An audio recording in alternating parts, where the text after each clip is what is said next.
Perfect. 1 second, baby. Here. Use my phone to watch Netflix, right? Quick, okay? Okay. You can pick whatever show you want. Okay. Okay. Great. So today for our agenda, we're going to quickly review the trajectory of the rest of this work, our brief amount of time that we have with each other, and then also look at what the transition will be from this project really being held by SDOT to it then transitioning to Parks and Rec as the folks who are really going to be leading the next phase of this process. We're going to take a look at our 3 long-term goals again. Really want to use that as an opportunity to ground us in our conversations that we're going to have. And then in response to concerns that have been brought up around the crash data, we're actually going to be able to take another look at the crash data. And I think that SDOT staff have worked really hard to make sure that the information we bring today is going to address the concerns that were brought up and the flags that folks flagged. We'll also have an opportunity to look at the responses in the survey from questions 6 and 8. Our SDOT staff has been working since our last meeting to make sure that, again, those concerns and questions can be addressed. And so there's a new way that folks want to share that information. We're going to work again to create recommendations, you all as a task force, regarding what to move forward from the community feedback. And then also we're going to have a brief discussion at the end to kind of lock down decisions on the next meeting or potentially 2 meetings. So we want to make sure that we have agreement and understanding on that. And so that's what our agenda is going to look like for today. All right. So I want to also start off with our community agreements. I don't believe we had that the last time that we met. But again, these conversations, we know that there's a lot of passion from folks. People really care about Lake Washington Boulevard. That's why you're here on this task force. So that is appreciated. But the way we go about our process and our discussions, we really need to be able to hold ourselves to community agreements. And so I would love, actually, if we could have a volunteer who could read the first 3 community agreements for us. So if there's a task force member who would like to volunteer to read the first 3 community agreements, if you could come off mute, that would be great. All right, I see Terry's hand is up. Yeah, sit in your discomfort is number 1. Number 2 is take risks even when you are unsure. 3, stay engaged even when you are uncomfortable. All right, thanks, Terry. And again, a little reminder on what those community agreements mean, but just the idea of like sit in your discomfort, that obviously, there's going to be difference of opinions. And before we just automatically respond to folks, really try to figure out, how you want to intentionally go about responding and what you're going to be bringing to the conversation as well. And I highly encourage people to, again, center those 3 long-term goals that we have. And then also, again, just for number 3, the idea of staying engaged, even when you're uncomfortable, that we want people to participate, but also, take care of yourself as well. Can I have somebody volunteer to read 4, 5, and 6?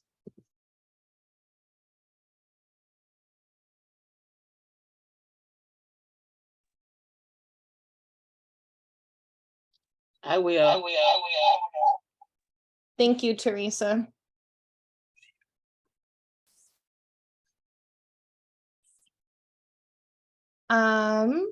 Feel free, Teresa, to read numbers 4, 5, and 6 for us.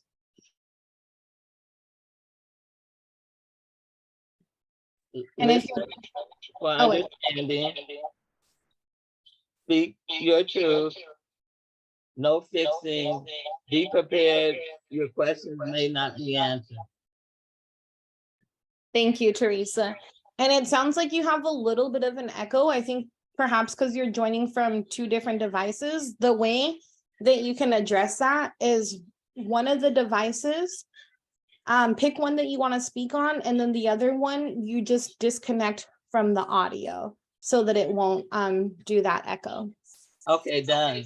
Perfect. All right. Great. And then let's see, can we have somebody else read 7, 8, and 9?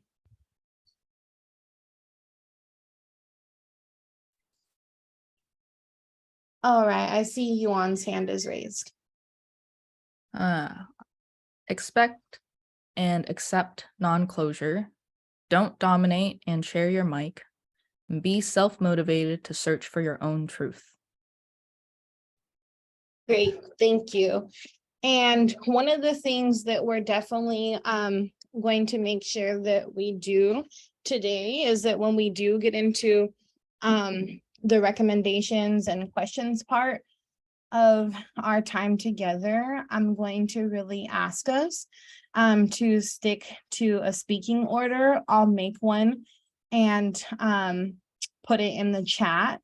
But I feel like last time we tried to have that as part of our facilitation process, and the circle order did not like stay true the whole time.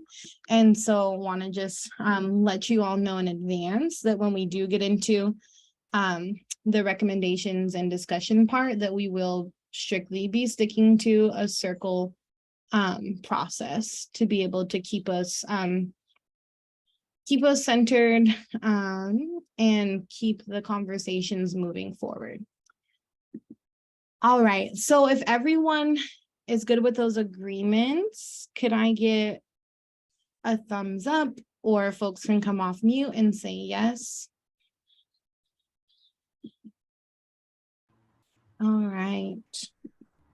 I'm mostly in agreement on this, but the whole point of this exercise is to actually come to a specific closure on a recommendation. So number 7, when we're talking about expect and accept non-closure, that doesn't really fit in with what we're trying to accomplish today. Yeah.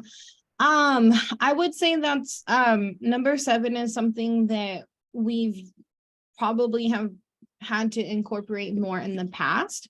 But I know that one of the things that SDOT staff wanted to just make sure that is clear and that we're able to share as a part of what this longer process and trajectory looks like is that our time together as a task force that's being facilitated by SDOT for this part of the process, it does need to come to an end. We unfortunately are working up against a hard timeline of the end of March. And so what has been shared with me is that what doesn't get completed in this process will have to go to Parks and Rec because SDOT staff does have to meet the deadlines that have already been pushed around this process and let Parks and Rec pick it up. So there is a possibility that that idea around non-closure, that there may be things that we do not get to have finalized in this process, but I would say it will be picked up when Parks and Recs takes this over, from my understanding. If that's right, I can just get a thumbs up from SDOT staff. If I mess that up, feel free to like clarify. So I don't quite understand that part. I'm sorry. If I may jump in real quick. I think that's a very good point, Erin, that you brought up. Jackie, can we go back to the community agreement real quick? Thank you. I think what Jackie wanted to share was that I think there might be a little bit of a disconnect there. I think I understand, I hear Erin's concern about the expect and accept non-closure. And I think you're referring to this piece here specifically about the recommendations piece, because I think we do need to come to an agreement as by we, I mean you guys, the task force. And so I think that's what Erin is referring to, Jackie, not the like the entire process of like the like we will be able to put together the report, staff will do that, and then we'll work with the task force to get the task force to review and provide edits to the report that we're going to be submitting to Councilmember Morales' office. But I think maybe for this meeting and maybe for the next meeting, we can we can remove or temporarily remove number 7 in the community agreements, just so that we all have the expectation that we are trying to reach an agreement.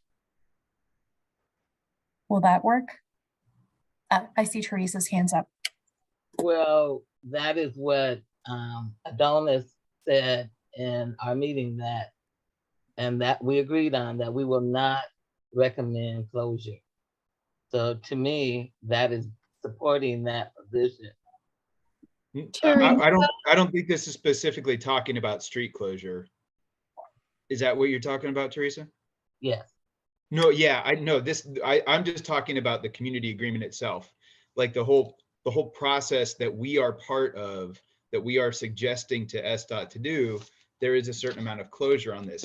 Up until this point in time, I totally agree that accepting and expecting non-closure on any part of this discussion would be acceptable.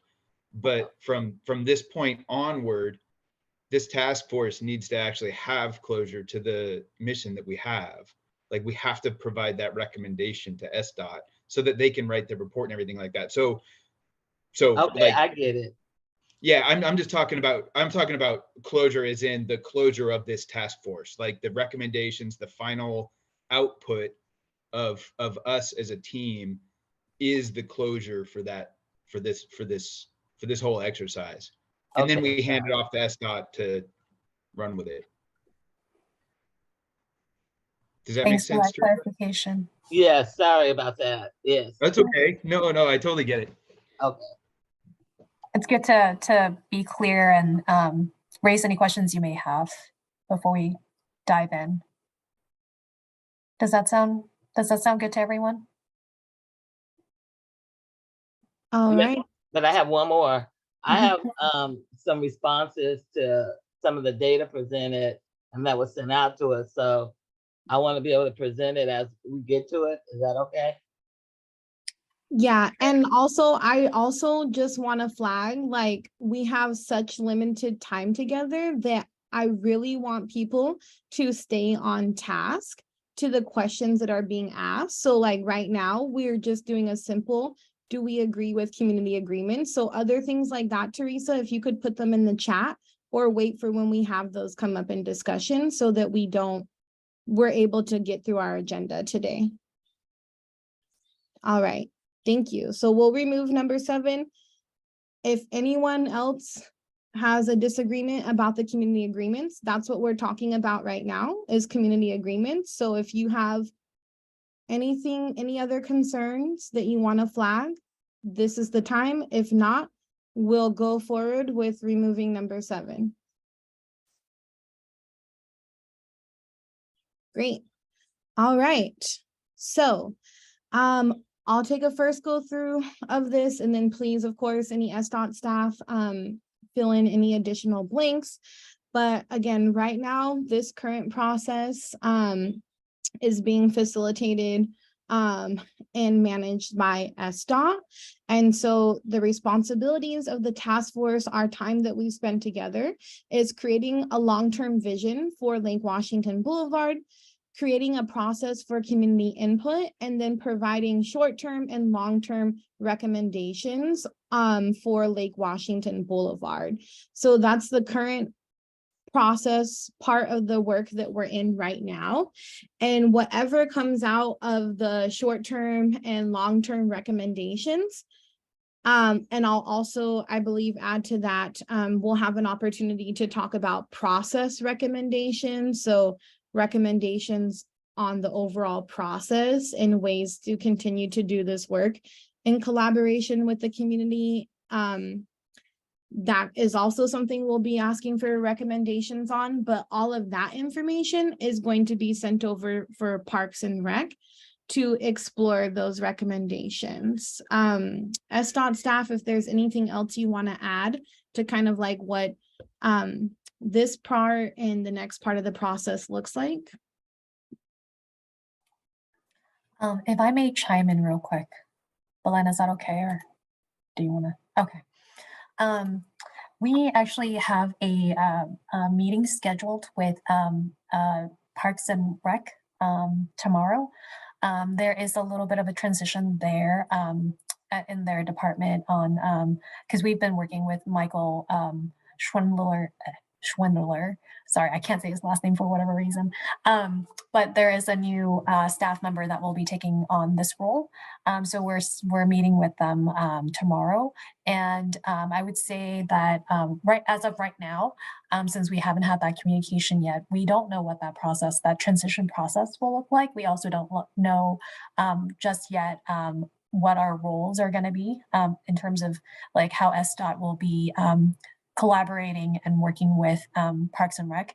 I do want to reiterate that it's not that SDOT will just drop from this project. We will continue to be involved. We want to also ensure from our meeting tomorrow with Parks, clarify what the outreach role will be, whether or not Parks will have their own outreach support, and how we're going to work together on that piece, as well as the public engagement piece. And so there are quite a list of things that we're going to be talking about, and I don't expect that we'll have all the answers by the end of tomorrow's meeting. I do just wanted to share that, and if there's any questions about that coming out of this meeting tonight, we'll be happy to share those and go over those with Parks Department tomorrow. I pass the mic back to Jackie. Perfect. Belen, if there's anything that you wanted to add, or if that sounds good to you, you can just do a thumbs up. Great. Okay. All right. And Terry, what you put in the chat is a great example of a process recommendation. And we'll just keep that in the chat because we'll get to that later. Okay, so I also want to, again, center us by revisiting the long-term goals of improving access for all modes of travel, increase bicycle and pedestrian safety, preserving and improving the park experience. And so often when I work with groups around strategy, I see the most difficulty for people on even when they make long-term goals such as you all have, it's really easy to stray away from those and not be able to articulate how your ideas and plans reinforce and come back to your long-term goals. And so I really encourage you all to think about when you talk about recommendations, when you bring recommendations forth, that in your mind already, you should have gone through a process to be able to almost do like a check mark of how what you're about to say or bring to the group meets these long-term goals. And if in your mind, before you share what you want to share with the group, you're already seeing that you're not meeting these three things, then that probably means it's something that really is not going to be useful to the recommendations and to the conversation. And so to keep us on track and to keep you all in a long-term strategy and being able to clearly articulate how your recommendations reinforce the long-term strategy that you created, that is something I want to encourage you to do, that kind of just in the back of your mind. Do that first before you bring something to the group. So again, centering us in these long-term goals and thinking about when you speak to things, how you can specifically articulate how it's moving closer to the 3 long-term goals. Great. All right. And so with that, I'm going to stop sharing. Yes, Terry, the long-term goals should also apply to the short-term recommendations as well. Great. So with that, I'm going to stop sharing my screen and I'm going to pass it over to Ching, who's going to show us some updated information. Thanks, Jackie. Oh, I can share screen. Jackie, right, can you make me a host? Yeah, yep, Oh, go sorry. ahead and try it again. I just gave screen sharing opportunity. Thank you. Appreciate you.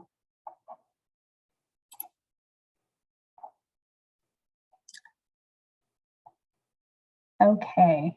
Are folks able to see my screen right now?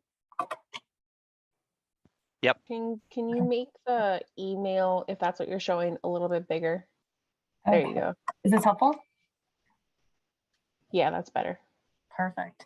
So what I wanted to show or go over real quick is, as folks may know, first off, hi everyone. I apologize for missing the last meeting in January. I wanted to take a moment. I have shared this via email with the task force, but the last public meeting that I attended was organized by the MLK Coalition. It was the Lake Washington Boulevard, I think, community engagement panel. And from that session, we received a couple of comments, or actually rather questions from community members asking about how and where we got our data, our crash data from, and really showing us their own research, the data that they have collected, and that there really is a discrepancy between the two. And so we took that as an opportunity for us to get more clarification within our SDOT team, and worked with our engineers and traffic data folks to really figure out why there is that discrepancy. And so I was able to work with our team to craft a response to this community member. And I wanted to, because this inquiry or this question has come up more than once. And so I just wanted to first and foremost address that first before we go into the data from the survey, if that's okay with folks. Hopefully this will just take a few minutes. And I don't know if folks had a chance to, I know I didn't send this out with a lot of notice, but this is the initial email. It's a very lengthy email, I would say. The data that this person collected was vastly lower than the crash data that we have, the numbers that we showed.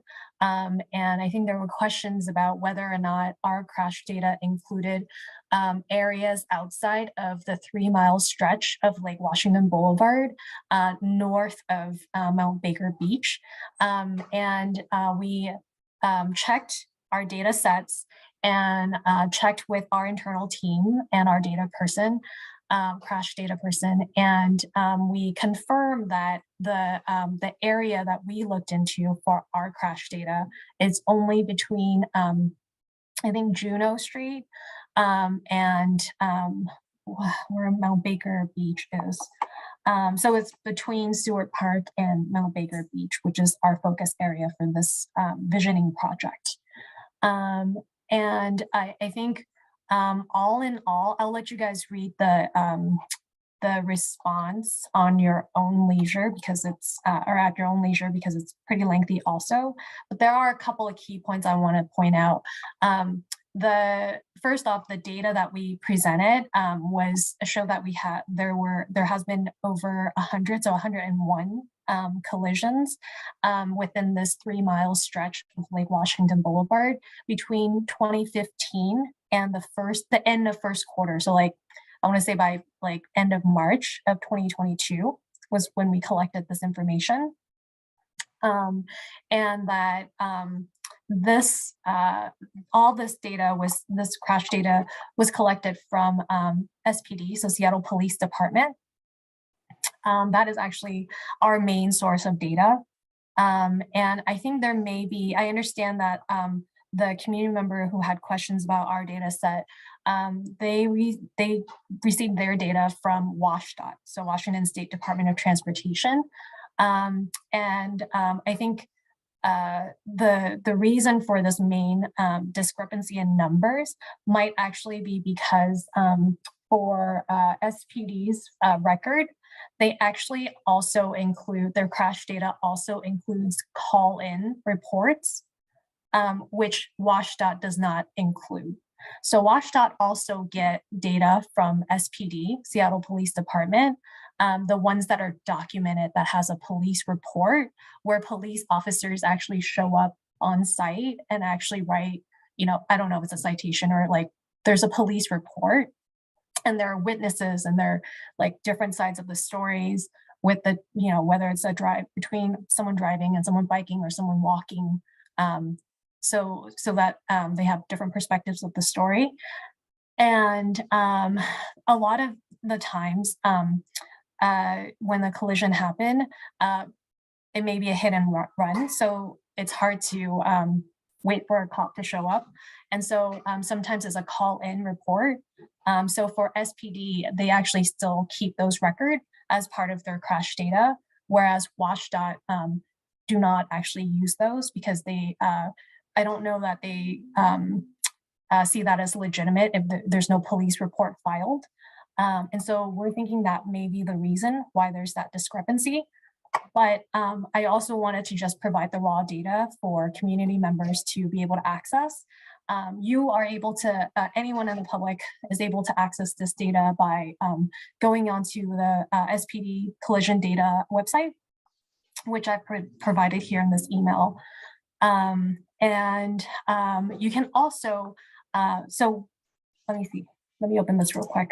This is the raw data of the all the collisions, the 101 collisions that happened between 2015 and 2022. I know this looks very daunting. I'm not a data person, so bear with me here. You can see the location of where the collision happened. So all Lake Washington, 51st, between Alaska and Angeline. And let me see, the date that it happened. Let's see, where is that?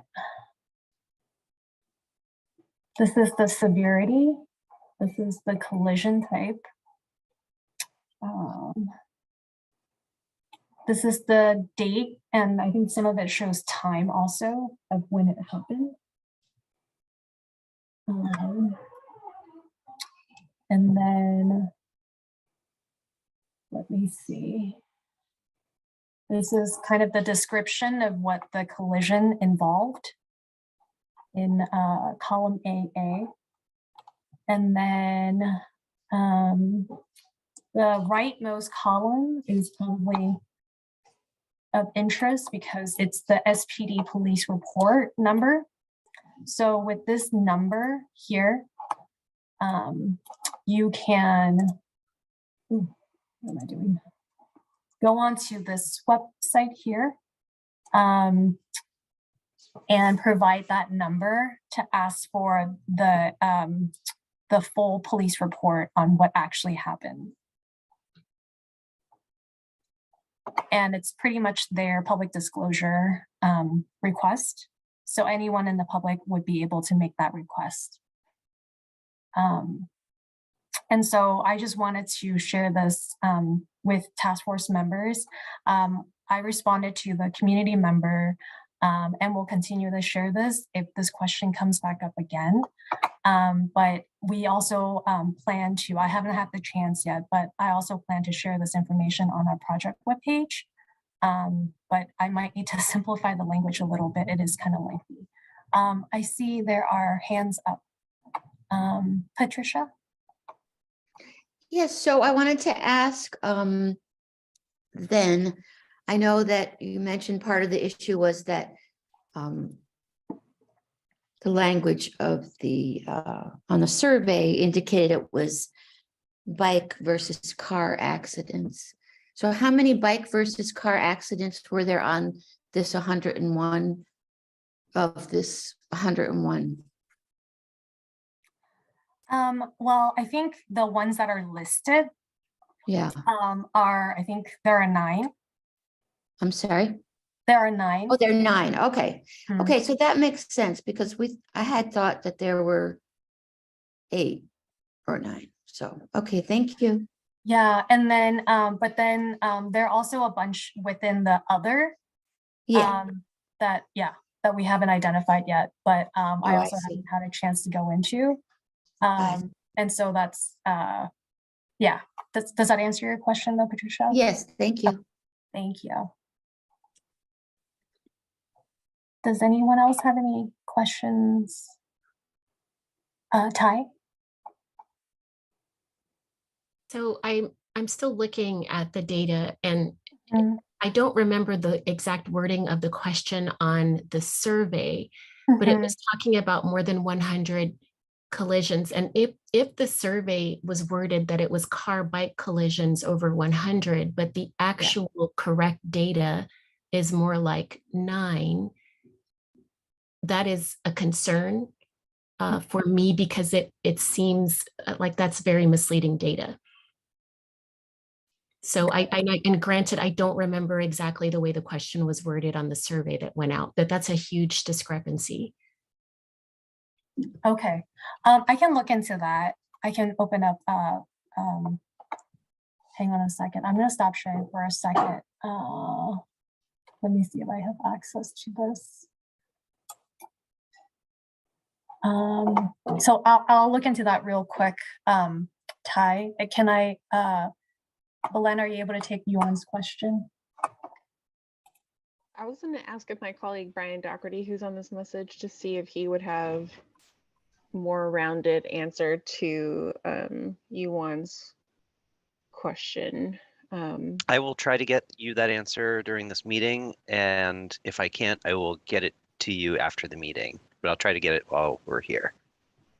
Yeah, because I would say Yuan, from the experience working with the Vision Zero team, once Brian gives you the actual definition, but to my understanding, a serious injury collision is when there are medical folks who provide treatment and also potentially escort them to the hospital for additional support. Whereas an injury, my interpretation is that someone gets hit, but they're able to walk away and go home from the situation. And at that time is when the police report, if it is documented, they'll indicate injury versus serious injury. But I've also been in a car collision myself, and my injuries don't show up until days later. So The think reason go reason ahead. I was asking is because did you send us that data in an email? Because I'm not able to find it. But based on what you shared on the screen, I noticed that there were no serious cyclist collisions, but last August there were 2 cyclists that were sent to the hospital with severe injuries. And I noticed that wasn't in the data. And the reason why I bring this up is because I was looking for that data in the public database, the data.seattle.gov database, and it wasn't there when I was looking for it, which is why I had to prompt the GIS team for an update. So I'm wondering how up to date your data is, because the original data that was on the website was 4 years out of date. And to kind of address that, again, we pulled the data from the Seattle police reports, which then would already include some of WashDOT's data and what currently is in the 3 mile stretch between. And I can go ahead. jump in real quick. Yuan, sorry, can I share my screen again? I'm so sorry. So to your question, the data that we have is up to, I think, end of March 2022. That would be the latest. And we do have some that says serious injury collision. I don't know why they're not in, I don't know what order they're in, but I think we can look at the dates here. Can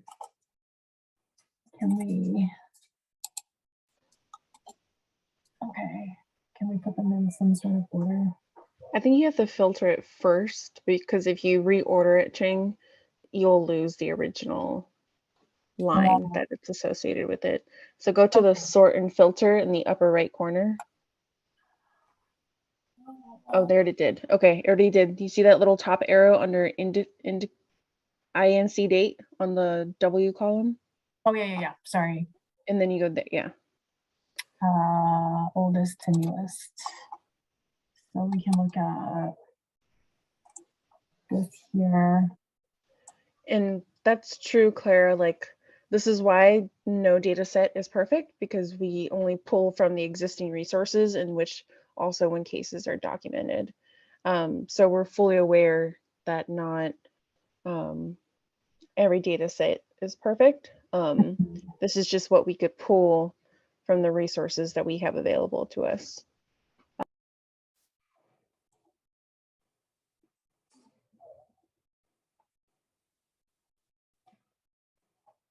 Yeah, so I'm not sure it includes the two that you were referring to, Yuan.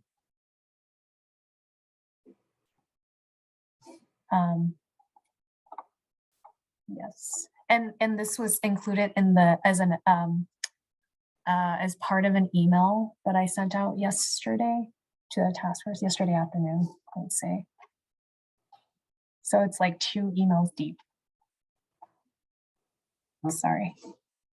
Great. So Yuan, hopefully those answers your questions, and we'll confirm Brian with the injury versus serious injury language. And then Teresa, I don't know if that's a new hand. Yes, it is. It is, okay. So let's address your question, and then we'll move on to the next, just again, trying to keep us on time.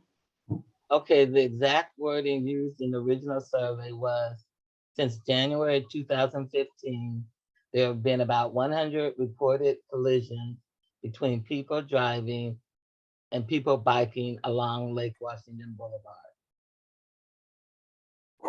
Oh, I hear you.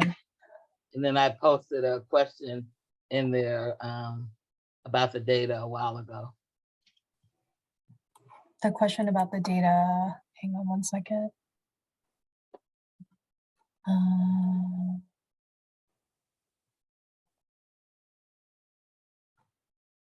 So you posted the question, is it in the chat, Teresa? Sorry. Oh yeah, I see it now. The false representation of 100 bike car collisions in the survey was completely misleading and should nullify the responses.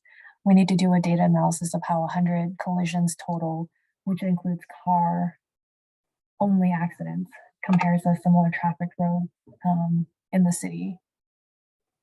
Okay. Is there a first question? Okay, and I see what you mean by the misleading question that we included. Hang on one second.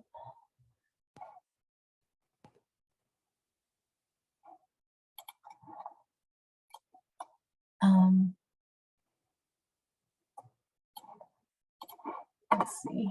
I'm gonna stop sharing for a hot minute.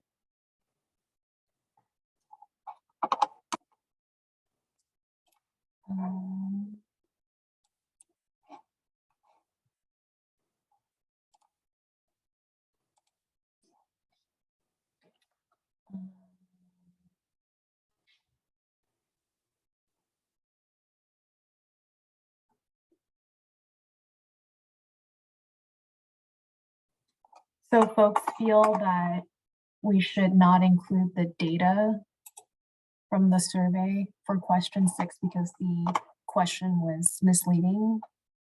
Is that what I'm hearing from Teresa? Yes. Okay.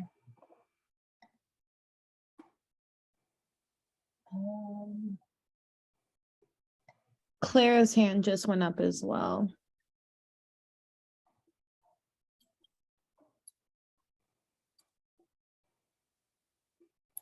Teresa, can I put that thought on hold for a little bit? Would that be okay? Because I think we need to have a broader conversation about that. Yes. It's not something I can make a decision on. That's okay. Clara, go for it. Yeah, and hi everyone. I apologize for having my camera off. I have my kid running around. I'm sort of a mess right now, but I just wanted to kind of pull us back a little bit. Like I know at the beginning of this meeting, Jackie really centered us on our 3 long-term goals, and I similarly think that the question in our survey was a little bit misleading if that information is incorrect. But given that our survey is closed right now, I'm not sure what we can do about that. So I guess I just wanted to pull us back to, like, are we talking about like changing our 3 long-term goals away from increasing bike and pedestrian safety because of this? Or are we just going down a wormhole of the data that we can't ever really find a conclusion to?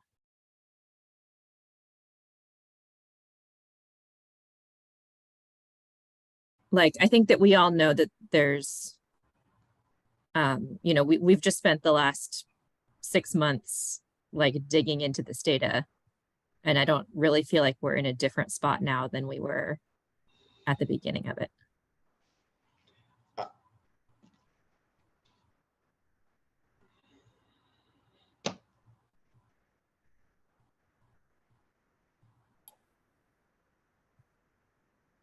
Teresa, you want to go ahead? Is that in response to Clara's? Yeah, I do think it's important because it was not accurate. And that's what people saw, and that's what was responded to. But we can come back to it as you suggested. But I do think it's important information.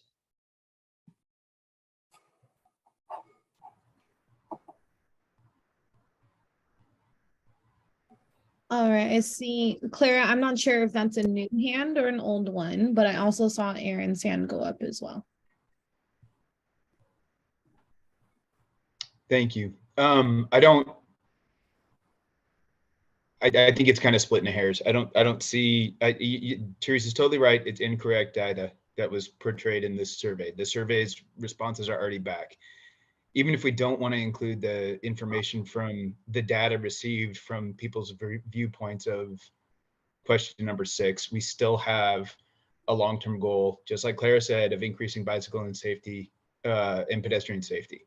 So I don't think the answer is one way or another of that based on whatever people interpreted. I don't know if they would have had different answers if it was 100 or if it was 9 serious injuries. I don't think that the severity of those or our kind of shifting definitions of the severity based on the reporting of the data have any bearing on people's responses of whether or not they thought that increased safety on the Lake Washington Boulevard for bikes was important. So I don't even if we remove that data, I don't see it changing our final decisions. Thank you. And I pass it back to Jackie. All right, so I see Anna has her hand up as well. Yeah, hi everyone. This is Anna Zivartson. Apologies, I've been out a bit. But I guess for me, all of this comes back to the sort of concern about using a survey like this to figure out community priorities, and whether it's 9 people who were seriously hurt or injured, and for me, I guess some of the concerns come back to the question around a disability access, and it may not be a majority of folks who are impacted by not having accessible sidewalks or a walking path that's usable, but if there are 9 people who are seriously hit or killed, if there are some number of folks who can't use the lake because there's no accessible pedestrian access, even if it's not a majority of people who took the survey who think those are problems, I'm not sure if that is how we should be determining our priorities. And that to me is, I think, the fundamental issue with doing this kind of outreach is there may be concerns that don't win majority support, but are still really valid concerns. And I just, for me, I struggle a lot with, what does it mean if a majority of folks don't care, or if it's only some people that are, killed, or some people that don't have access to something? How do we incorporate that as a city into our planning? And I'm not sure this process has the answers. Thanks, Anna. I also see that Terry's hand is up, and I would kind of agree with you to put that out there, that maybe that's something we didn't discuss as a group, like how many lives we're okay with. Like if we have like number brackets, like, you're cool, you like 10 or less is okay with you, or 11 or more is not okay. That, I guess that's not something that we level set with this group. So I'm just, putting that out there. And then Terry, I see you just came off mute.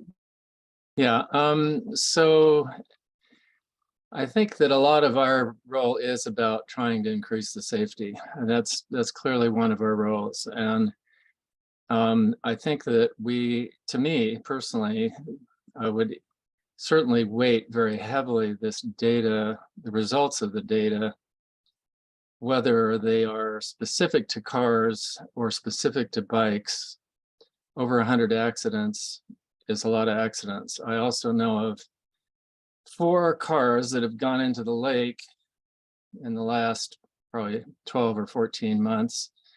I've been to public meetings where people are opposed to make any change on the Boulevard, who live close to the Boulevard, literally, and at the meeting at Seward Park, said that there were never any wrecks over there. And so, like I said, there's different perceptions, but I do believe that in terms of the bicycle users and the pedestrian users, there is an overall acknowledgement that this isn't a particularly safe place to be, especially when there's a lot of traffic, whether you're on a bicycle or in a car. When I walk the Boulevard and I see all these trees that have been mowed down by cars running into the lake, and when I see these statistics, I cannot tell myself that as it is currently being used, that it is particularly safe. And I do think it is one of our roles is to be thinking very specifically about the kind of recommendations we have, which will increase the safety. And I just think, I think that the survey results reflected to a degree the perceptions of people, whether they read those numbers or not. I think a lot of people perceive that this is not a particularly safe place to be on a bike, or for that matter, to be a pedestrian.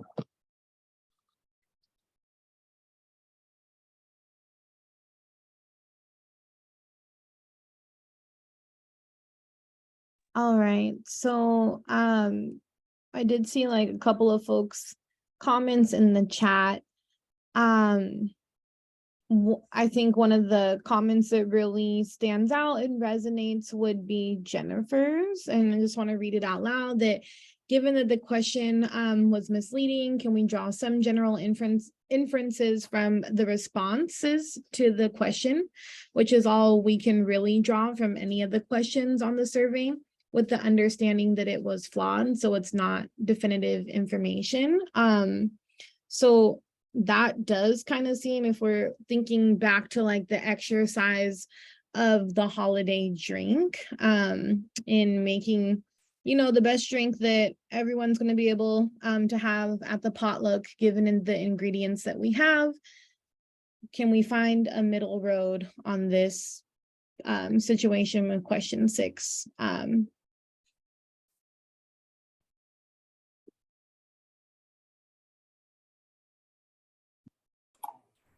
So I'll pass it.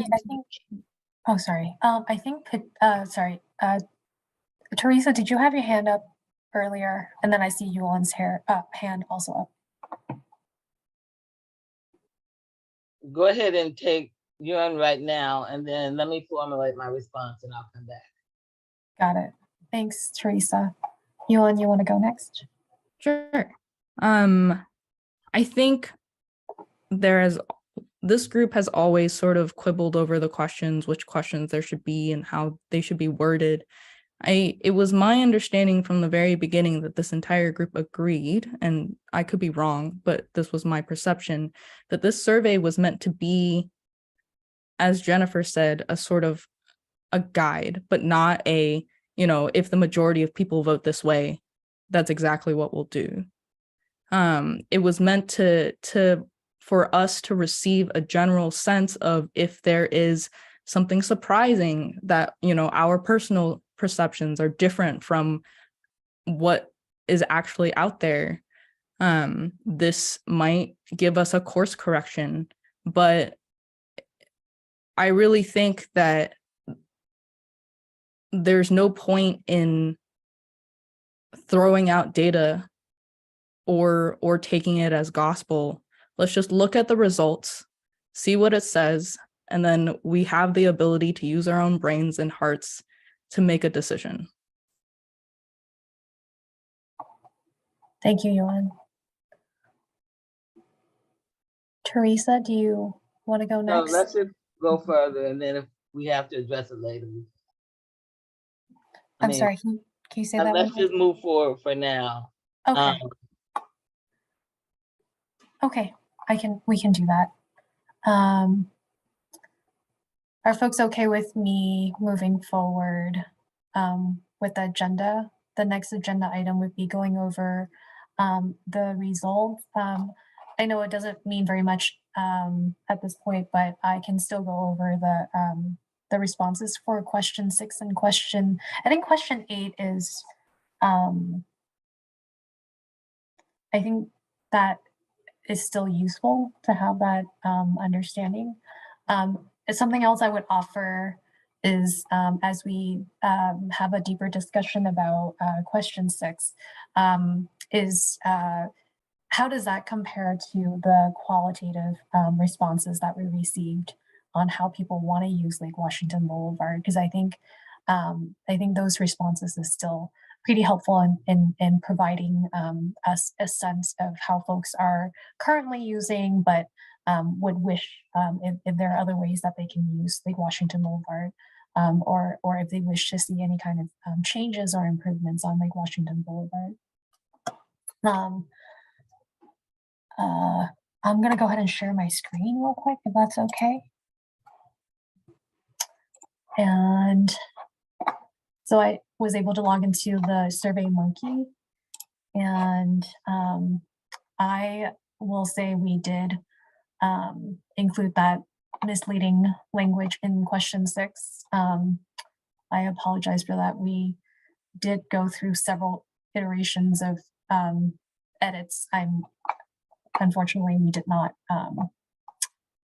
we're not able to change that, and it's too late now, but I do want to share, I understand that there has been some confusion, and SurveyMonkey doesn't make it any easier, but I do want to share what we have been looking into. The percentage, we will just kind of throw that out the windows right now, because all it means is that the 1 and the 2 and the 3 all added together adds up to 100%. So that doesn't really do us any good. What we have done here is just move them into descending order. And the reason why there's 1, 2, and 3 is because SurveyMonkey, the way it was set up, the question was framed and even though the question did not state that, it was ranking people's responses by 1, 2, and 3. But our intent was just to pick any 3 that jumps up, that resonates with people. And so this is what it looks like if we parse them out between 1, 2, and 3. And you can see the 1 is highest in the option of provide dedicated space along the boulevard to separate people driving and people that ride bikes. If we look at the second choice, the highest would be increase the number of days, weekends, or seasons the road is temporarily closed to cars and open to people that ride bikes, walk, and use mobility aid. And then if we look at choice number 3, the highest would be the third one, which is add traffic calming devices such as speed humps. Okay. Another way to look at this is to just combine all 3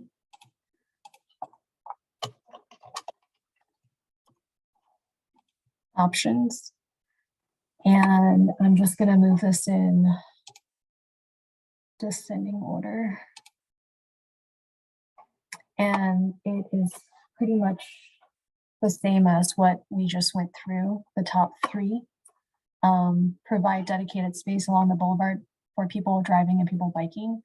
Increase number of days, weekends, and seasons for people walking and riding bikes. And then adding traffic calming devices such as speed humps. Okay. And then can I move on to, are there any questions before I move on to question 8?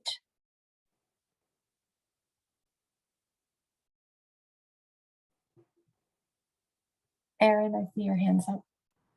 I know some people can't see all this on the same screen, but Yuan had some additional data that she actually wanted to show or discuss. Sure. Yuan, do you want to share your screen, or you want me to open the chat or something?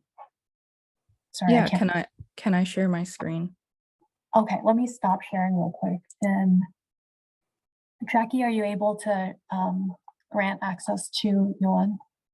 Yeah, she should be able to do it. Are you able? Do you see that at the bottom of your screen? Yeah. Perfect. Okay. All right.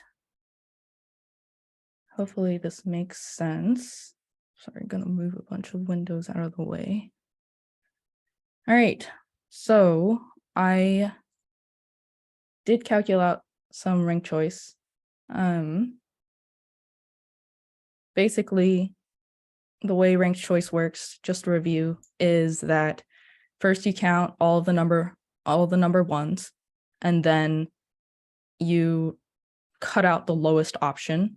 And if somebody's lowest option if one of those lowest options was someone's number 1, you move to their number 2 and you recalculate and you do a number of rounds. So what I found really interesting is that even though traffic calming seemed like it was higher, improved sightlines, if you go through the rounds, actually ends up being higher. Not by much, but it's just something to take a note of, that these 4 options, I think, are really popular. So I separated it out by race, because I think that is something that a lot of people here are interested in. So the top is all ballots, and you can just see what the numbers are. I don't know if anybody has any questions. The bottom is people of color only, so it's everybody who marked only white under race. So if they were multiracial, like white and Black, and that's how they identify, then it includes them. Does anybody have questions or thoughts? Sorry, I know that it's like not the neatest portrayal, but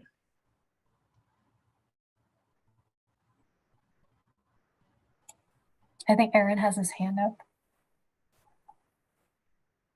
Well, first, thank you for doing this. I really appreciate that, Yuan. Second, when you have I'm looking at the all ballots right now. So for number 1, number 2, number 3, number 4, number 5, and number 6, it looks overwhelmingly like having a dedicated space for all people, for all ballots and for people of color only, like that preference for a dedicated space for bicycles and walking, like how that answer worked. I mean, that was overwhelmingly the first choice for all of those ballot responders. And is that a proper analysis of that? I would agree. I know I want to add that I did some additional analysis. I know there's some question around like Black people in particular, or for me, Asian people in particular. I did an additional analysis on that. And the results are on a surface level very similar. The ratios are a little different. Of course, the lower the population size, the less significant the results can be. I consulted someone at work who has a degree in biostatistics about what to do in regards to people that didn't answer any race at all. And she said that ideally you just don't deal with that data. It becomes very complicated very quickly. Mm-hmm. And I opted to ignore that data. So sorry, anybody who didn't put down their how they identify. I just ignored it because I didn't know what to do with it. So this is to go back. If you're curious about the total population size in terms of race of the people who respond to the survey, it was overwhelmingly white. Just to make this a little clearer, I cut out everybody who was white only, and this is the general population size. So I do intend on emailing this out. Does anybody have a particular slide that they wanted to go back to here? I've also done some of this analysis for question 8, although for question 8, I didn't segregate by race, I segregated by use. So mobility, pedestrian, that kind of thing. Can we look at that slide, Yuan? Yeah, of course.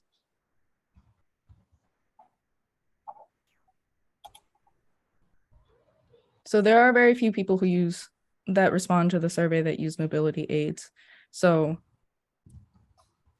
you know, I kind of feel like a more subjective analysis would actually be more accurate personally. I did put in everybody who said that they are also pedestrians just to see.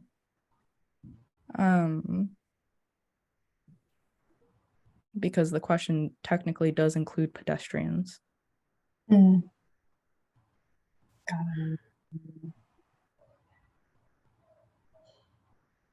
More sidewalks all the way across. This is great. Thank you, Yuan. Yeah.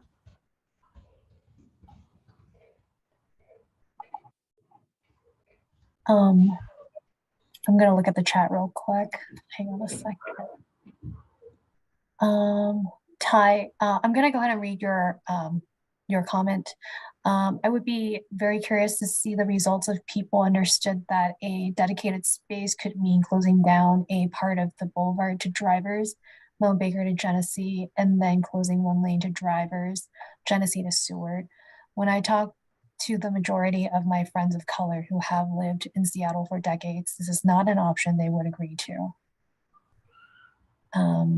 And I think that's fair. And I think we did not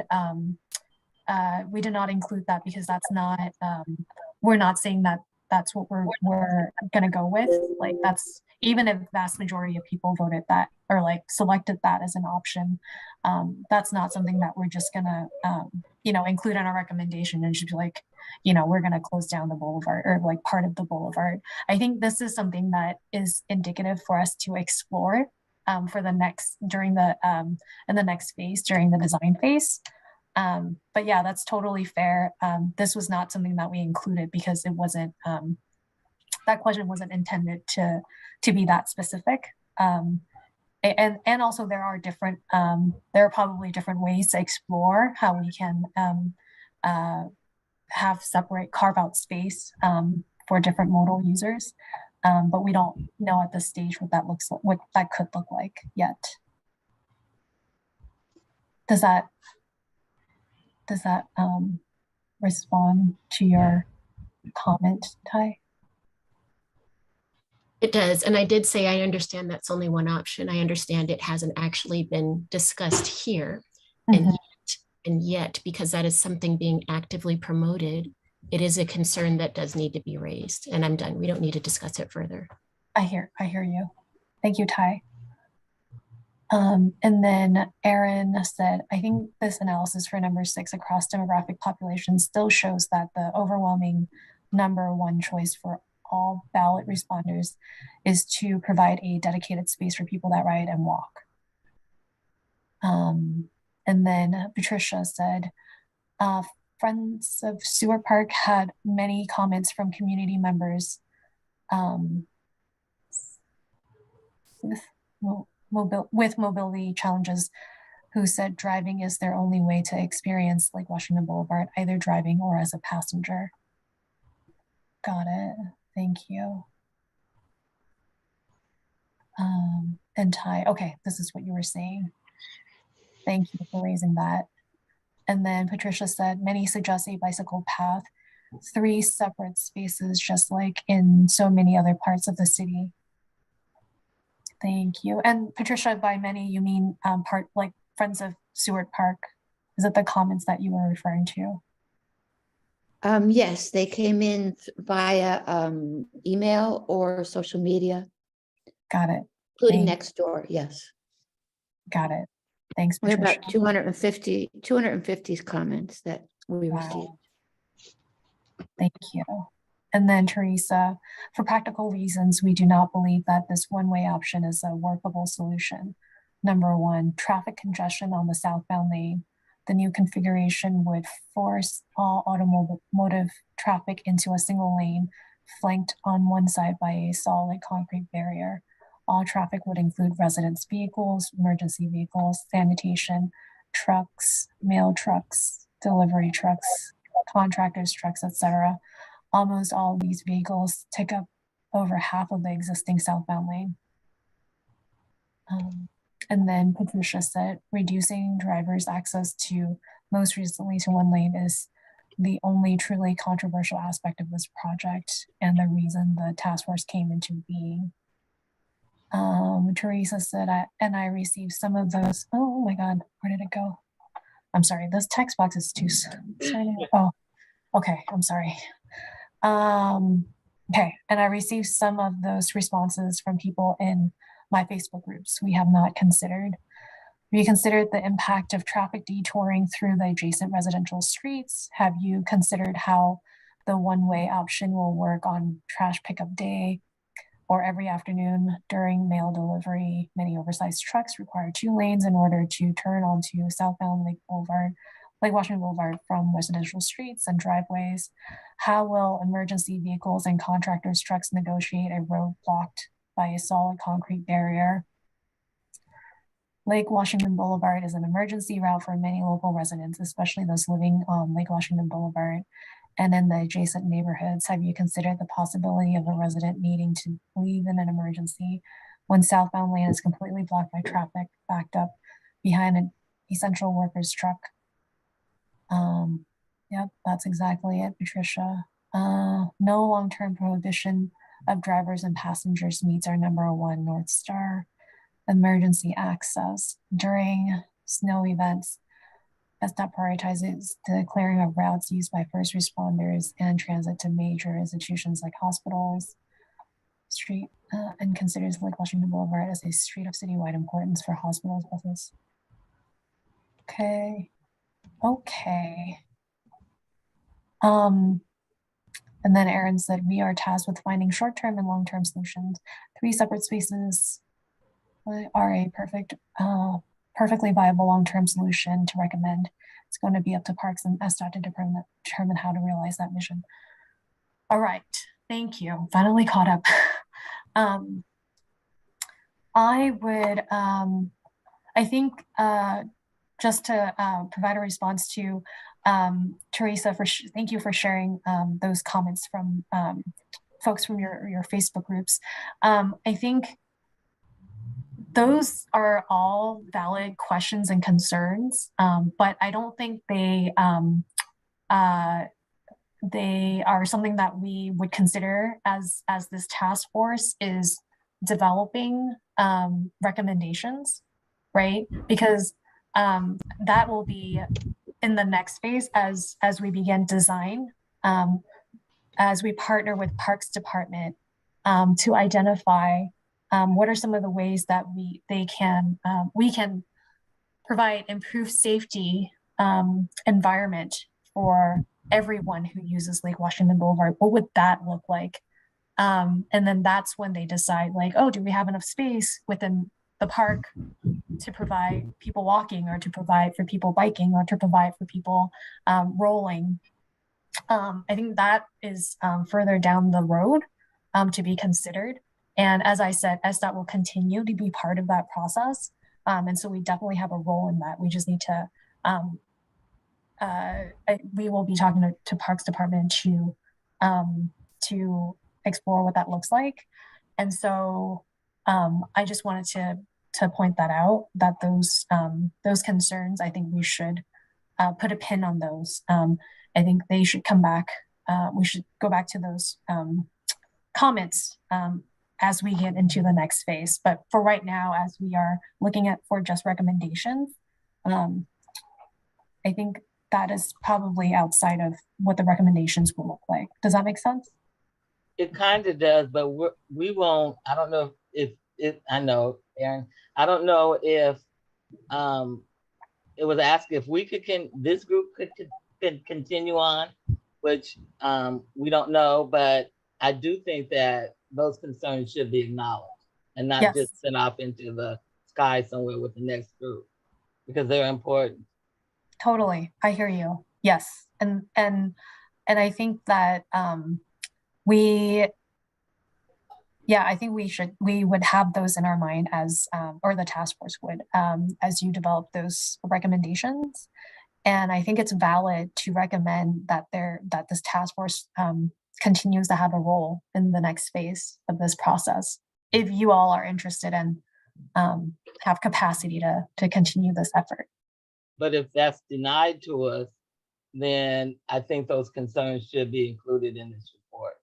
Because we might not be the group that goes on. So that's all. Got it. Yes. And I think to Aaron, I see your hands up.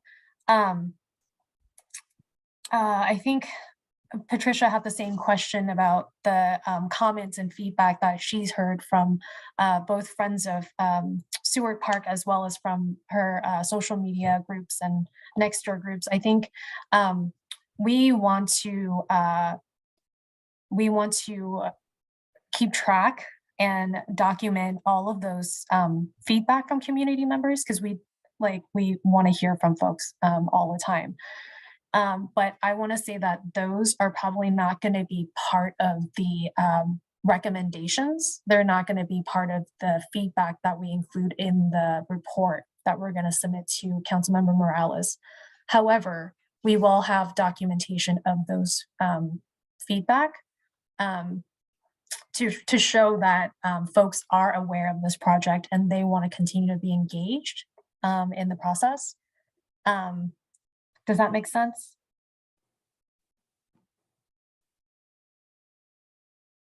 And if we're able to capture those feedback in a PDF file, I'm happy to make that accessible on our project webpage.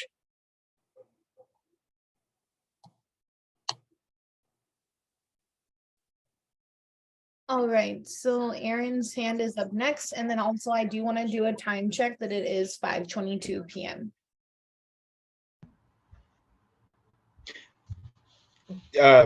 So yeah, I just wanted to take us back to one of those original slides. When they're talking about creating, you know, like our responsibilities of creating a long-term vision for Lake Washington Boulevard, creating a process for community input, that's what we've already done. And then providing short and long-term recommendations for Lake Washington Boulevard. Chi,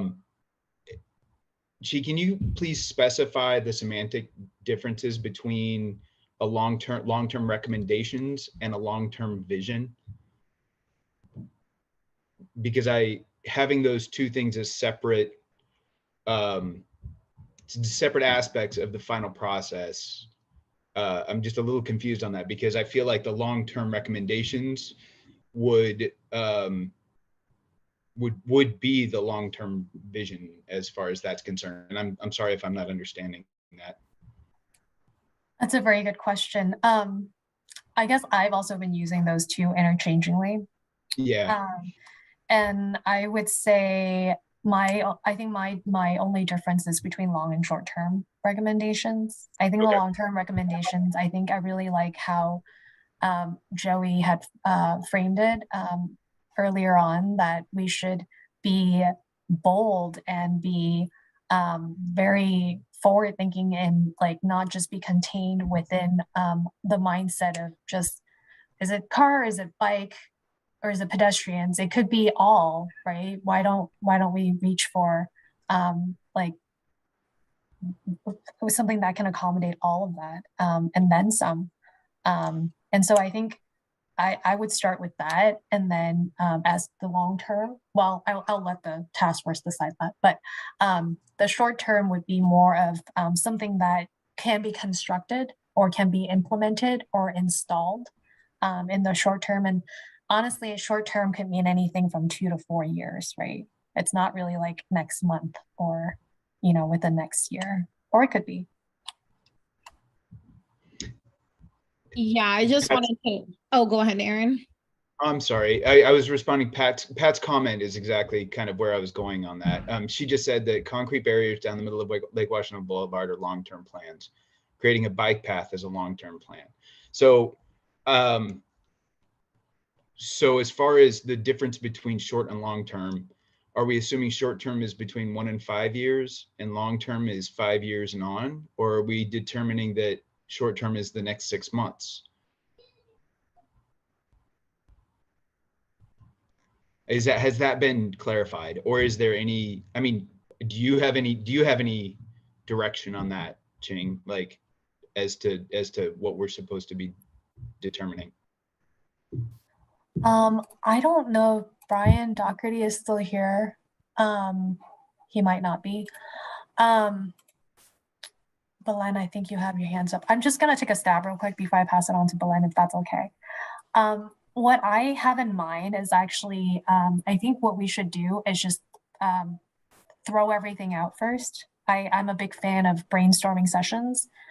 We just need to put things on paper first. And then and then we can move things around.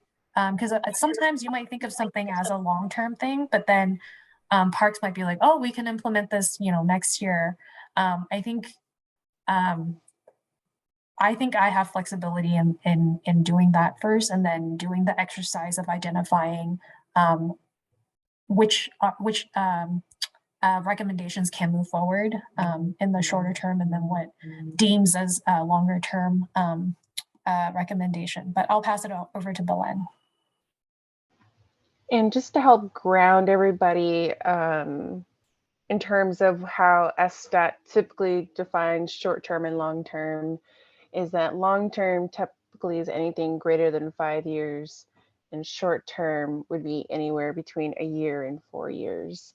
And I know that sounds like a very long time, even for short-term, but also I would like to remind folks that the funding that was allocated for this process came from the council members' office, and now the funding for the next iteration of the process is also in Parks and Rec's budget, and that one has a very specific timeline process. So if there's anything that would like to be immediate within the next couple of years, between 1 to 3, 1 to 5, I would classify that as short term. Does anyone have questions regarding short term and long term?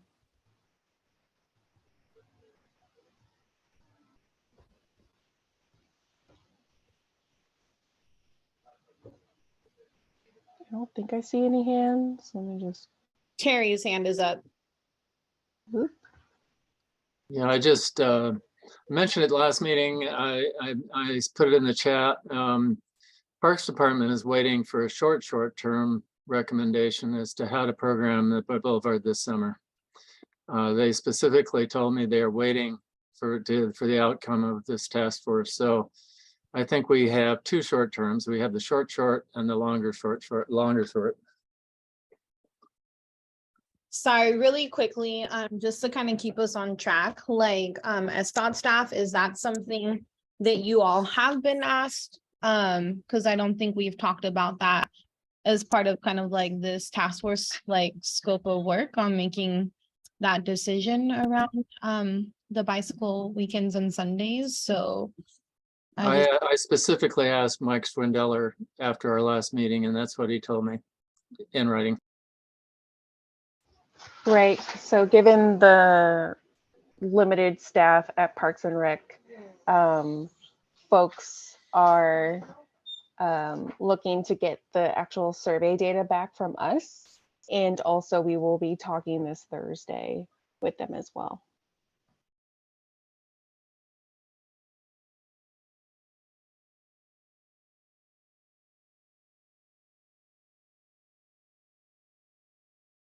all right, so I do just want to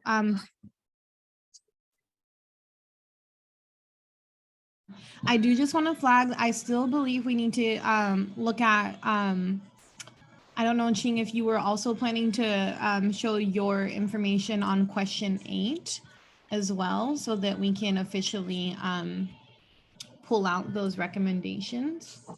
Got it. Thank you. Sorry about that. I'll go ahead and share on my end. Question 8. This is the question is, how can the city better serve people with disabilities, pedestrians, and others that walk and use mobility aid along Lake Washington Boulevard? Choose your top 3. Again, this breaks it down by ranked choice. So the highest in vote is the provide more sidewalks and wider walking paths. And then the second highest ranking is the improved pedestrian crosswalk or crossings with marked crosswalks, tackle push buttons and raised crosswalks at key pedestrian crossings. And then for the third one is a toss up between stop signs, flashing beacons, and improved pedestrian crossings. But if we want to combine them, like what I did earlier, let's combine.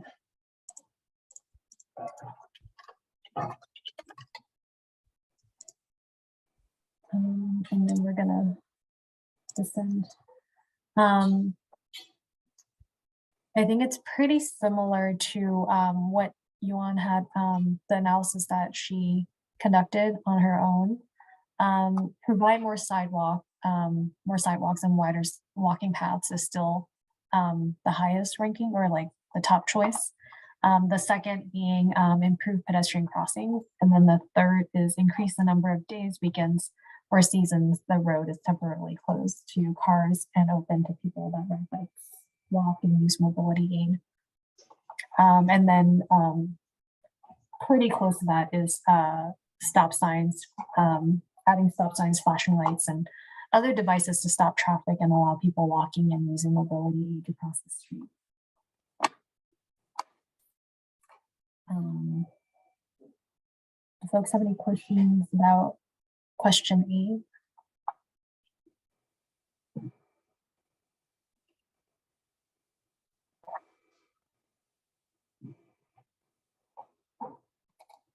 Okay. Teresa, go for it. You're on mute, Teresa, if you're trying to talk. Okay.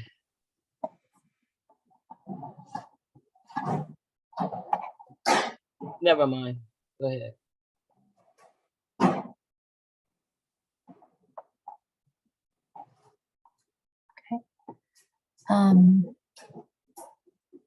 Okay, with that, I'll pass it back to Jackie then. Thank you. All right, perfect.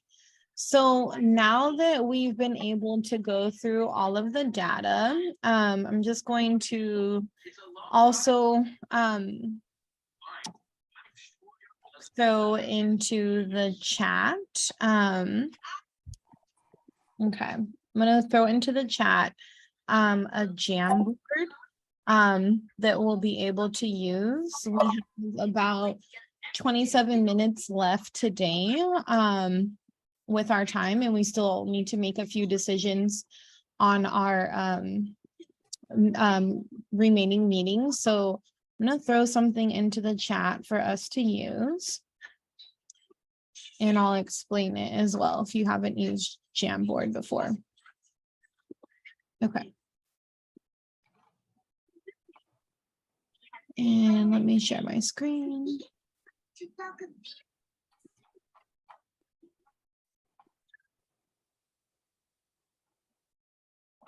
Okay, so a Jamboard is essentially kind of like a virtual like big post-it note to kind of help with brainstorming and planning in real time. And what I have been working on is organizing the community feedback that we've heard from folks, whether that be the survey, the intercept, the online survey, the intercept surveys that were conducted, as well as the listening session as well. And so here on the left side, I have sticky notes of the different forms of community feedback. And then over here on the right side, the idea of the 3 long-term goals. And so what I'm hoping that we can do, we're probably going to use about 15, 17-ish minutes to do as much as this as we can, but essentially be able to transfer these different buckets of community feedback, whichever ones support the 3 long-term goals, we'll put over here on the right side. For different pieces of community feedback that do not support the 3 long-term goals, we'll just leave here on the left side. And so with that, oh, thank you, Jennifer. So again, those 3 long-term goals are in the chat. That's improve access for all modes of travel, increase bicycle and pedestrian safety, and preserving and improving the park experience. So what we'll do to kind of save time is I'll read out loud a community feedback.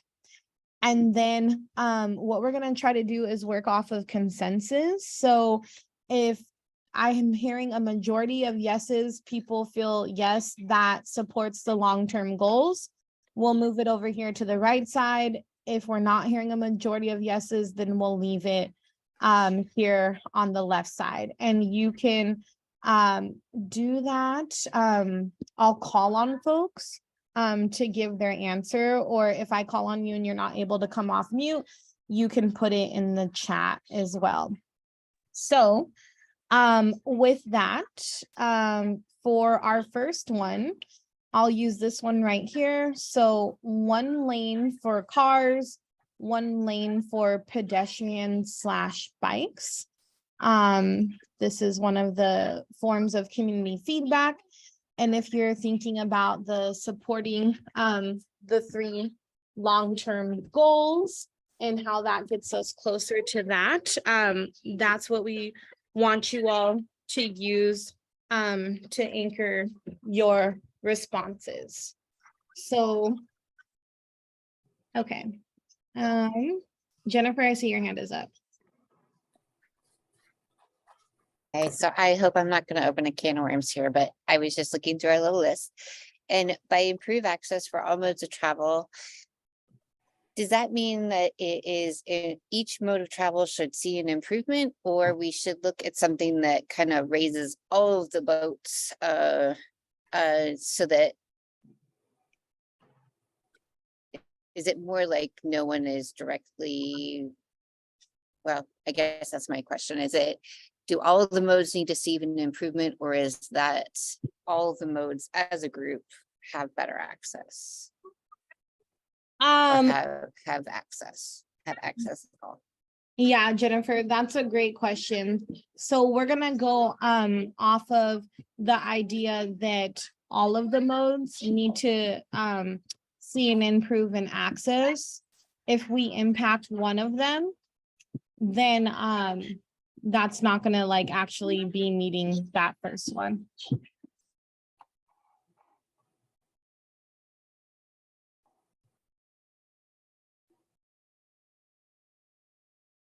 All right.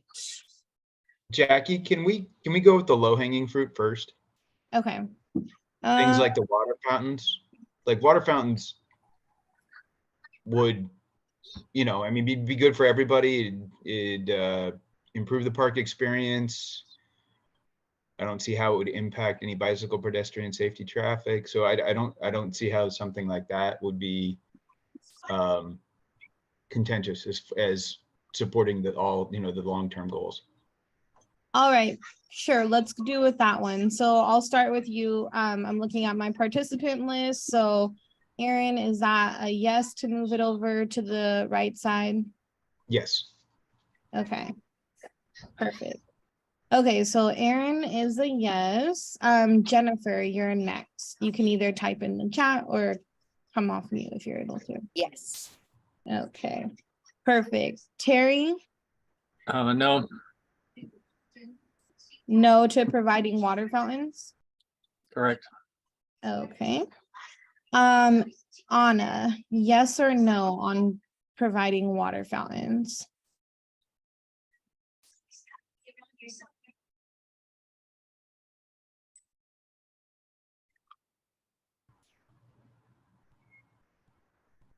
Okay, I see Anna is a yes. Sorry, it didn't pop up in my chat. Okay, the next person I have on my list is Clara.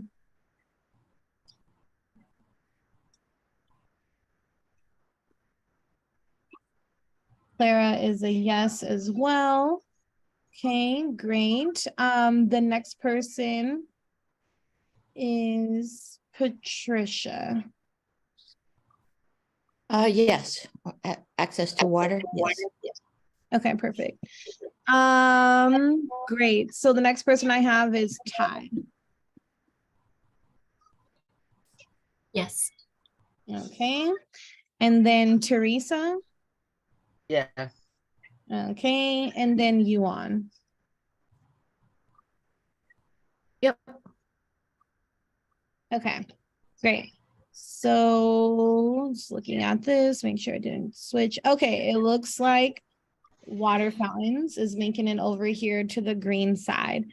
Let's see. So the next one, is, you need to be patient and there's a whole bunch on your plate. Okay, well, one moment. Okay, so the next one that I have here is improvements to the sidewalks and roads, more stop signs and other traffic calming devices. So this one was in both 6 and 8, so we can kind of go with this general overarching one. And then if it comes up again, we can get even more specific. I think we broke it down a little bit more. Can I ask a question? Yeah. I think that's more than one. I think that's several different ideas or strategies, rather. So I'm not sure why they're all in one little box.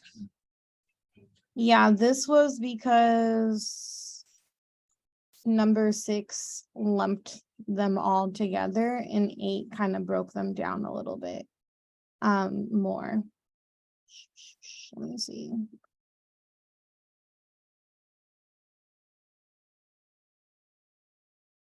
All right. Number 6. I think in the examples that it gave, or all right, let me just break these up for y'all. We'll do one at a time.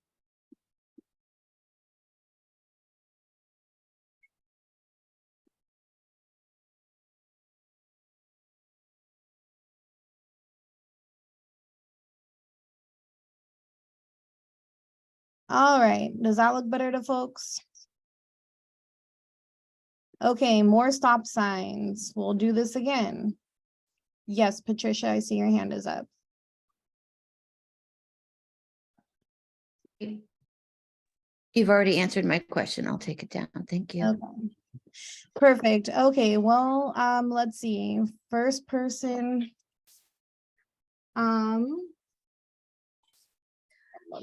Jackie, I think folks are trying, please correct me if I'm wrong, but I think Jennifer suggested that right after you read each item, if folks can just put a thumbs up if they support, or if they have comments or feedback, raise their hand, and then we'll just do a quick look on the screen to see who has their thumbs up. All right, if that's how y'all want to do it, we can. Perfect. So more stop signs. Okay, I have Carrie, Patricia, Jennifer, and Anna, Clara, Erin, Teresa, Ty, thumbs up. I think Yuan was thumbs down, correct? Okay. Okay, so looks like more stop signs makes it over there. Let's see. The next one that we have on here is okay, so this is one that we heard from the listening session. Repair the street, too many holes in the street.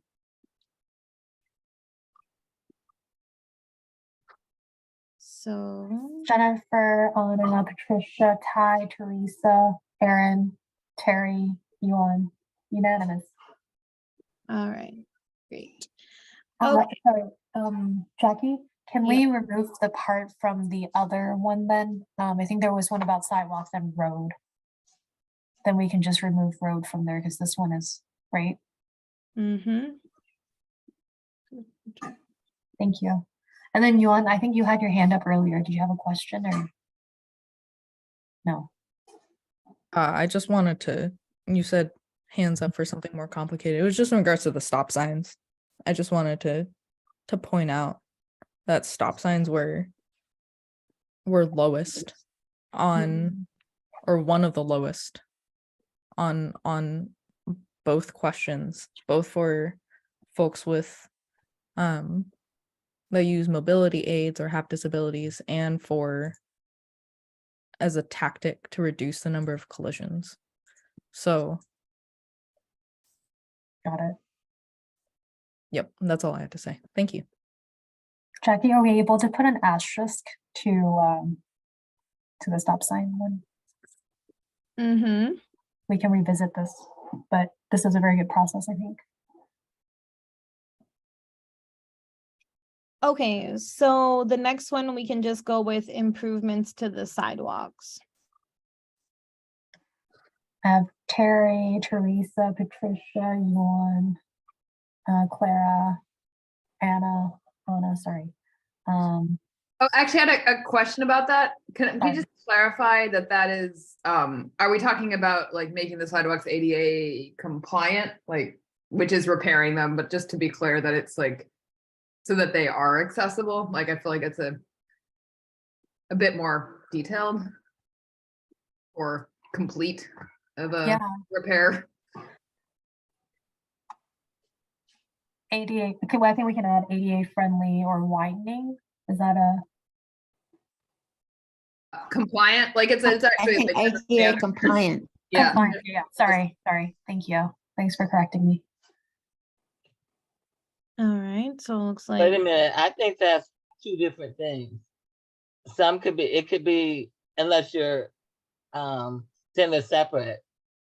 They should be improved for others too, but they definitely should be ADA compliant. So it's two different categories. Got it. And Teresa, can I have raise a clarifying question of what do you mean by the other aspects of sidewalk improvements?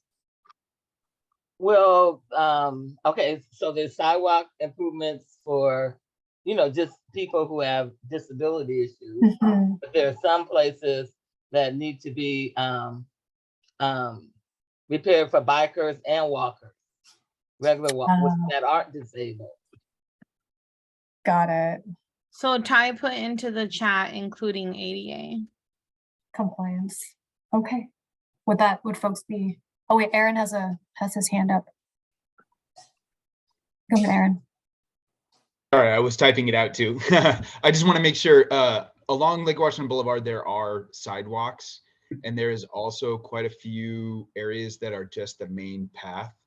I just want to make sure that we're talking about the path itself that leads all the way from Seward Park to Mount Baker Park. So, because there are sections, especially where there's parking, that there are sidewalks that are already compliant, or that there are, that there's the path that actually sometimes goes beside a sidewalk. So just to clarify this, are we talking about the entire path along the boulevard that for improvement? I think we should do both, but I'll let you decide which part and it could be two stickies. You guys want to do that? I think Terry has a question as well. Go ahead, Terry. Yeah, to me, just as totally minor, but I would just say sustainable improvements, because one of the Schwindeller pushed back on doing sidewalks more because the trees are there and they have a lot of trouble putting in trees. The roadway is very much more stable. And so if they're going to do sidewalks, they got to do sustainable sidewalks. And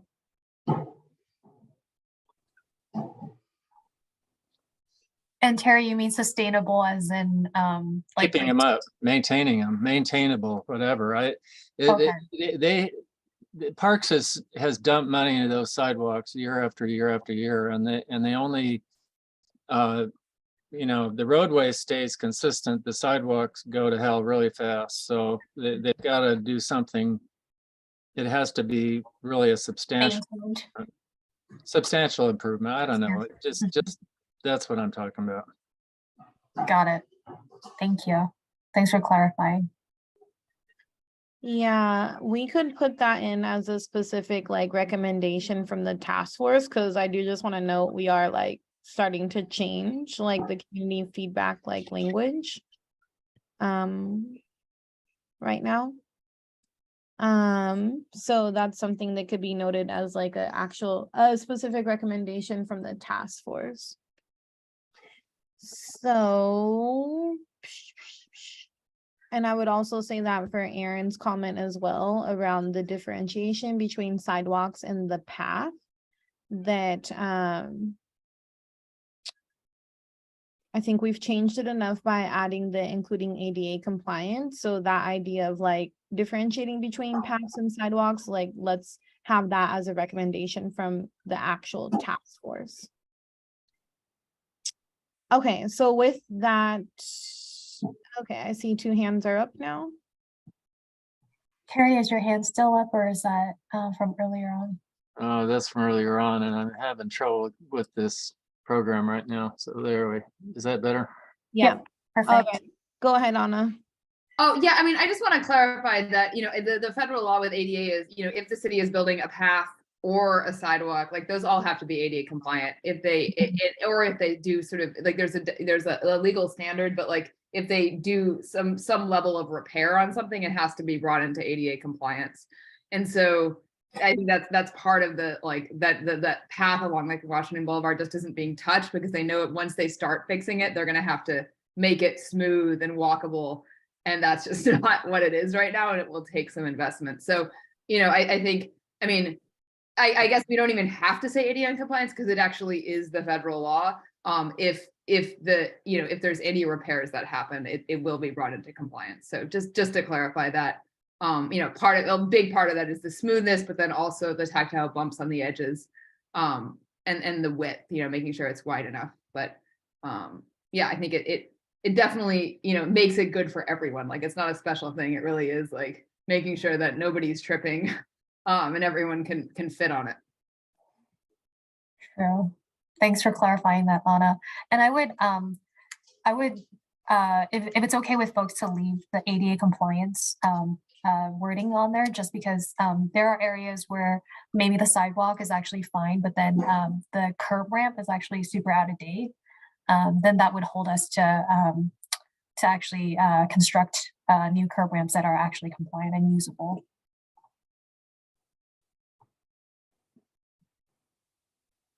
Okay.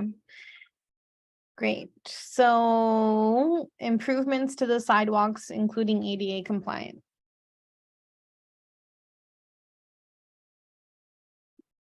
All right. Let me just... Teresa, Anna, Terry.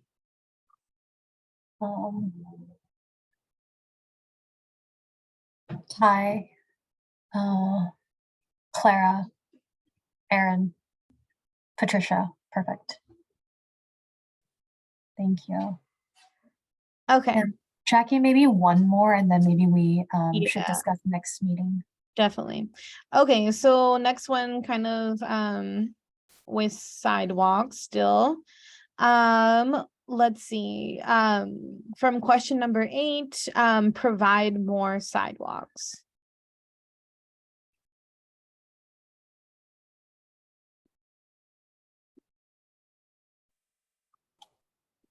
Yuan, go for it. Do you remember what the feedback said specifically? As in like provide more sidewalks or widen the existing sidewalk? Like are people expecting another sidewalk side by side? I'm just wondering what is being thought about here. Bring up question 8. Okay, so for question 8, it says provide more sidewalks and widen walking paths.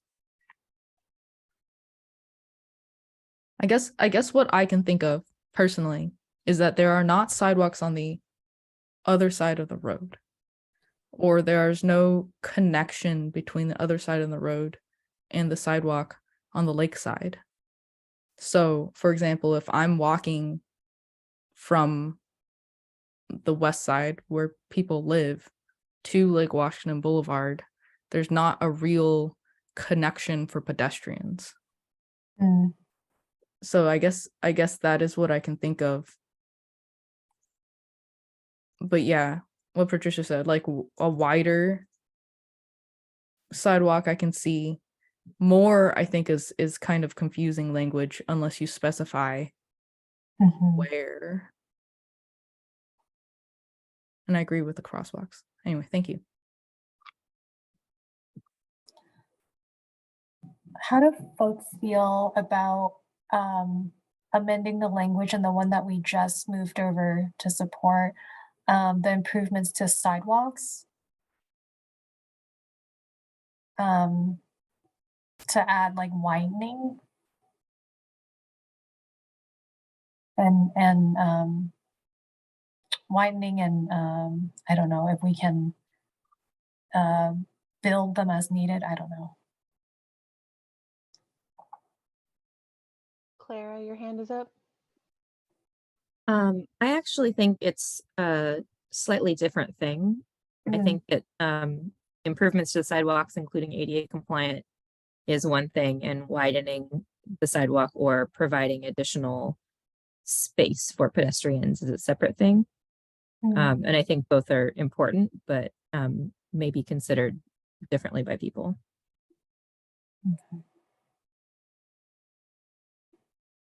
Maybe we can, if I could just suggest we change the language on this post-it to match the survey language exactly, and then we can have a deeper conversation about it later. That sounds good.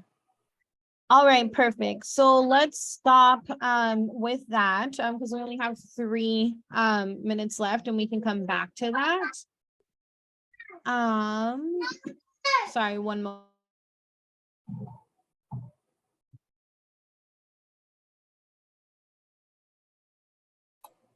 All right. Okay. So the question that we wanted to leave you all with today is that technically we have 1 meeting left for our time together, and that is scheduled for March 20th.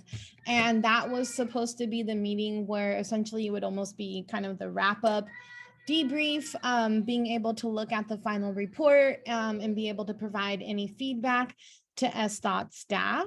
But we have continue to consistently kind of go over time and not get to our objectives of recommendations. So this meeting was supposed to technically be the recommendations from you all as a task force. So with that said, we're still not done finalizing the recommendations for the community feedback. So we could either 2 options. 1, schedule another meeting to finalize the recommendations, or 2, use the March 20th meeting to finalize the recommendations. But that would mean that there wouldn't be kind of like that final wrap-up meeting. It would just kind of, once everything is done, be sent to you all digitally, like the report and all of that. Is that right, Ching, with our options that we have left with our time together? Yes. So to add to that, thank you, Jackie. I think if folks feel like we want to spend a little bit more time, just because I do feel like we were kind of on a roll there earlier, we're happy to do a working meeting for 1 hour or 1.5 hours. If folks are up for that and available, have time and capacity to do 1 more of these between now and our March meeting, we're happy to schedule one in the books. I also wanted to gauge if folks are interested to meet in person for the March meeting. Hopefully weather will be on our side. I want to open that up as an option as well. Would love to meet some of you in person. I have met some of you in person, but not everyone. So, but I understand not everyone live close by. So just wanted to check and see if folks are interested.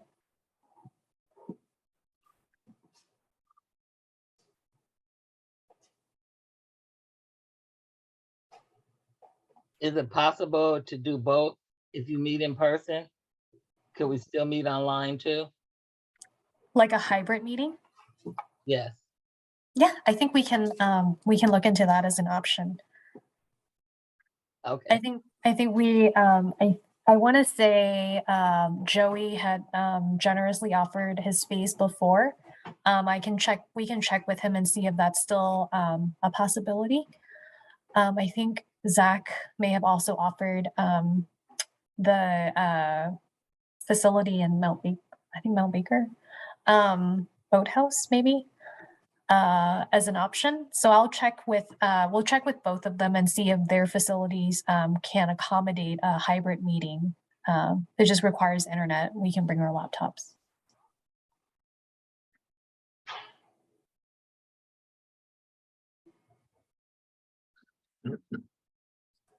Sweet. Cool. Maybe we'll send out a recap email after this, because I know some folks had to drop off, just to I see that quite a few people, I think Ty, Aaron, had agreed to add one more meeting between now and our March meeting. So we'll just ask the folks who are not able to stay to the end of the meeting if they're okay with that as well.